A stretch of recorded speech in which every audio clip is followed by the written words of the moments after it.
Welcome to Happy Hour, brought to you by Best Damn Bookkeeping.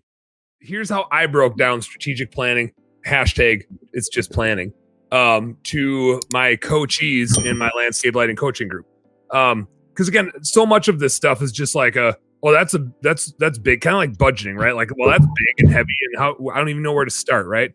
So here's where you start. And we already talked about it, but really, like, for this year, what is the goal?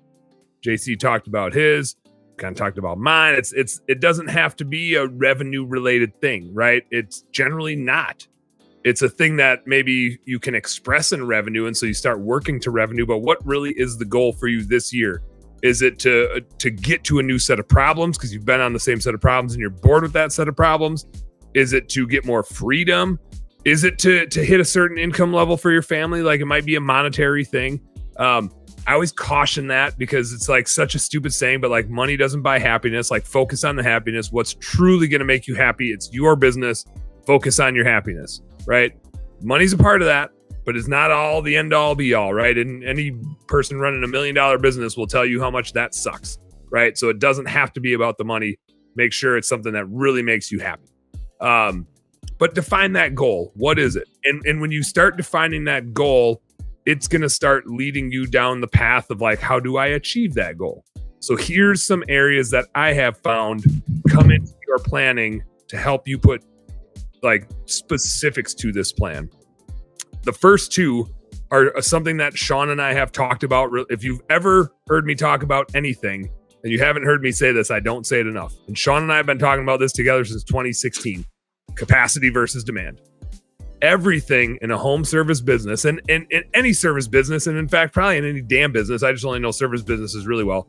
It always comes to how much capacity do you have and how much demand do you have. And the more out of line those things are, the more your life sucks. Just true. If you're running a business and you have more capacity than you have demand, your life sucks. If you have more demand than you have capacity, your life sucks. You want those two things to be in lockstep and you want them growing at the same pace. So therefore, it's no accident. The first two areas of your plan are typically marketing and recruiting.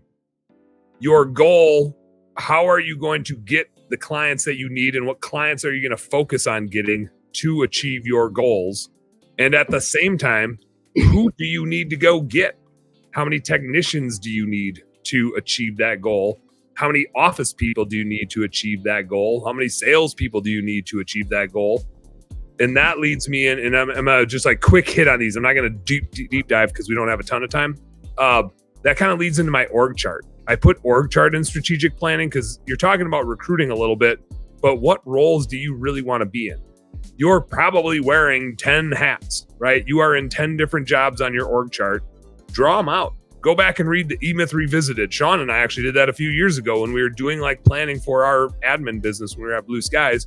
We literally went back and like E-Mythed it and drew out our future org chart. And that became part of our annual planning process, was like, let's go through our org chart again and start working on the org chart for the next 10 years. So that was part of it.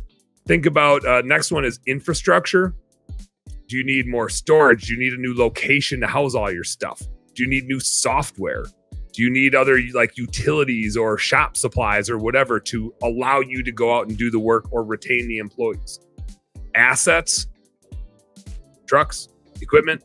What are you going to need to go achieve that goal this year? How much stuff do you need?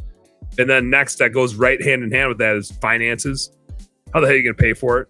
You're gonna change your banking relationship? Do you need a line of credit? Are you going to finance that vehicle? What are you looking to do there? Do you need to change your bookkeeper to somebody awesome like Best Damn Bookkeeping? Do you need a new CPA? All that sort of stuff. And then, and this kind of is an overall thing, but if something doesn't land in one of those, when I was going through it with coachees today, one that came up was processes and just other processes that you need. And normally the processes will fit into one of those things I already covered, but just processes in general. What do you need to focus on and like refine and really dial in so that, again, the business creates that goal for you, which is centered around giving you happiness and making your life easier and more fun. Because what the hell's the point of running a business if you're not making your life more happy, more fun? Hey, home service heroes, thank you guys so much for tuning into our home service happy hour content today. I sure hope you learned a little something, and I sure as heck hope that it was entertaining. If you did find it fun and entertaining, make sure you like, and subscribe to the channel for more cool, fun, entertaining business content. And speaking of which, stay tuned. There's a little more here, and a little more right here. Check it out.